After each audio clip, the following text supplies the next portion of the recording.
1969 წელს ნიუ-იორკის ცნობილი ტურნეს დროს პიტერ გრანტი და მისი ჯგუფი, ახლად გამომთხვარი ჯგუფი Led Zeppelin-ი ნიუ-იორკის ძალიან ცნობილ, ალბათ მე ვიტყოდი ყველაზე ცნობილ როკ დარბაზში, როკ კლუბში, Fillmore-ში გამოვა, სადაც ისინი ჰედლაინერები იქნებიან ორი ჯგუფის, ეს ჯგუფები გახლავთ Country, Fish and Joe და Taj Mahal-ი, თუმცა მას შემდეგ რაც ისინი Led Zeppelin-ი დადგება სცენაზე, აღმოჩნდება რომ ისინი ჰედლაინერები კი არა, ამ საღამოს ლიდერები არიან. სცენაზე გასვლის წინ, იმიტომ რომ მანამდე დაგეგმილი იყო ტურები სხვადასხვა შტატში, ჩიკაგოში, სან-ფრანცისკოში, ლოს-ანჯელესში, პენსილვანიაში და ასე შემდეგ.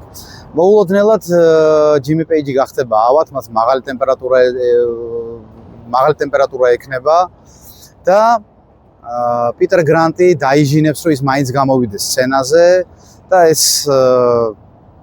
გამოსვლა ჯგუფის შემოქმედებაში იქნება ძალიან ცნობილი. შემდეგ მოგვიანებით ნიუ-იორკში, ასევე სხვა დარბაზში, სხვა ძალიან ცნობილ დარბაზში ისინი გამოვლიან The Mothers of Invasion, Frank Zappa-სთან ერთად და Frank Zappa და Led Zeppelin-ი გახდებიან მეგობრები.